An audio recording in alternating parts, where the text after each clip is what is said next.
नमस्कार, मी दीपक राऊत तुमचे स्वागत करतो आजच्या शेअर मार्केट अपडेटमध्ये. आज मार्केटनं सुरुवात पॉझिटिव्ह ओपनिंगसोबत केलेली. निफ्टी जवळपास 24,250च्या आसपास गॅपअप ओपनिंग दिलं. मार्केट जे आज गॅपअप ओपनिंग झालं त्याचं रिझन होतं जापनीज मार्केट. आज जपान मार्केट जवळपास ओपनिंग आपलं मार्केट ओपन होताना जवळपास 8-8.5% पॉझिटिव्हमध्ये होते. डावजोन्स तसं काल 1,000 पॉईंट मायनसमध्ये जाऊन क्लोज झालेलं. बऱ्यापैकी गिफ्ट निफ्टी त्याच बाजूनं संकेत करत होते. पण आज अचानक एशियन मार्केट्समध्ये ओपनिंगला जापनीज मार्केट जे आहे ते चांगले बाउन्स बॅक, एक रिकव्हरी आणि रिबाउंड बघायला मिळाला. त्या अनुषंगानं एशियन मार्केट्सवर इम्पॅक्ट झाला, परिणामी आपल्या मार्केटवर इम्पॅक्ट झाला आणि एक गॅपअप ओपनिंग झालं. पण जे गॅपअप ओपनिंग झालं ती एक सेलिंग ऑपॉर्च्युनिटी क्रिएट झाली डे ट्रेडरसाठी, ज्यांना विकायचं होतं, जे ट्रॅप झालेले.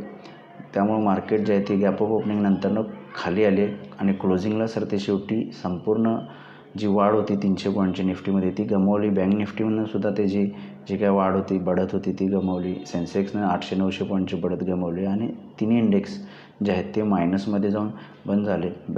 निफ्टी जो आहे तो -60 पॉईंट मायनस जवळपास बंद झाला, पण बँक निफ्टी मात्र 300-350 पॉईंट मायनसमध्ये जाऊन बंद झाला.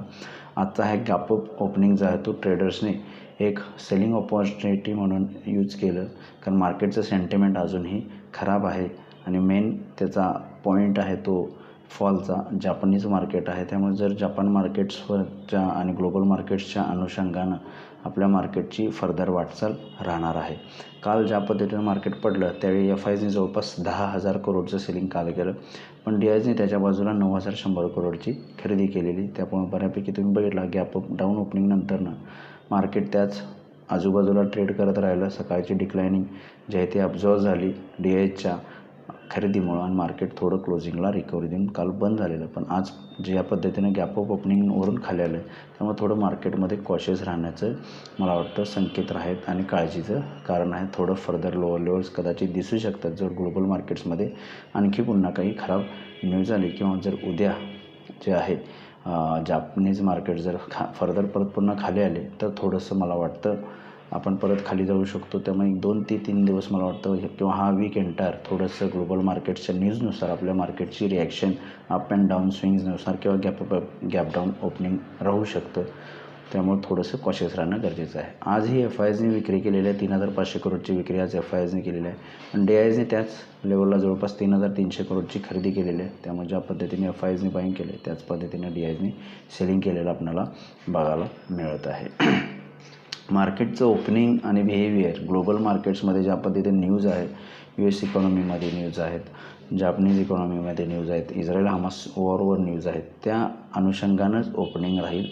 त्यामुळे टेक्निकल लेवल्स नुसार मार्केट रिॲक्शन नाही येणार, तर ग्लोबल मार्केटच्या सिनेरिओनुसार मार्केटमध्ये आज या 2-3 दिवस आणखी फर्दर काय येऊ शकतं, मुवमेंट येऊ शकते. पण तरीही टेक्निकल लेवलनुसार बघायचं झालं तर निफ्टी जो आहे तो 24,000च्या वरती सस्टेन झाला तर 24,200पर्यंत जाऊ शकतो. बिलो 24,000 ट्रेड करत राहिला तर 23,900 फर्स्ट सपोर्ट आणि सेकंड सपोर्ट 23,800 पर्यंत निफ्टी जो आहे तो खाली येऊ शकतो.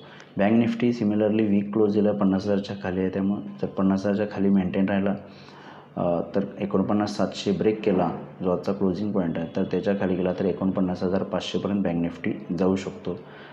50,000च्या वरती गेला तर फर्दर 50,200पर्यंत जाऊ शकतो. त्यामुळे बँक निफ्टीला 49,700च्या अबाव 50,000पर्यंत जाऊ शकतो. 49,700च्या खाली जो आहे तो 49,500पर्यंत जाऊ शकतो.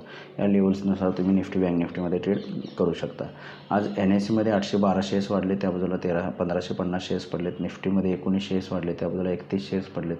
पडणाऱ्या शेअर्सची संख्या NSE आणि निफ्टीमध्ये जास्त आहे. तेव्हा बँक मेटल इंडेक्समध्ये सुद्धा, सेक्टर इंडेक्सेसमध्ये सुद्धा IT आणि मेटलमध्ये थोडं पॉझिटिव्ह मुवमेंट आहे. बँक्स आणि ऑइल अँड गॅस सेक्टरला थोडंसं सेलिंग प्रेशर बघायला मिळाले. बाकी अदर सेक्टर जे आहेत ते साईडवेज ट्रेड करत राहिले. ग्लोबल मार्केटचा आढावा घ्यायचा झाला तरीसुद्धा युरोपियन मार्केट्स जवळपास 0.5% मायनस आहेत. डाव फ्युचर्स जवळपास 20 पॉईंट पॉझिटिव्ह आहे. त्यामुळे अजून काही संकेत नाहीत. US मार्केट बघणं गरजेचं आहे कशा पद्धतीनं क्लोज येतं. फर्दर डिक्लायनिंग आली US मार्केट्समध्ये आणि जर उद्या जापनीज मार्केटला थोडं डिक्लायनिंग राहिलं तर आपण निगेटिव्ह ओपनिंग देऊ शकतो.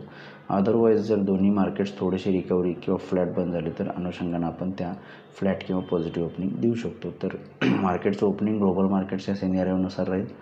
आणि उद्या बँक निफ्टीची एक्सपायरी आहे, त्यामुळे तेही बघणं गरजेचं आहे. तर बघूया उद्या मार्केट्स कशा पद्धतीनं बिहेव होतात. माझा व्हिडिओ ऐकला त्याबद्दल धन्यवाद. माझा व्हिडिओ असेल लाईक करा, शेअर करा, माझ्या चॅनल सबस्क्राईब करून डेली अपडेटसाठी बेल आयकॉनला क्लिक करा. धन्यवाद.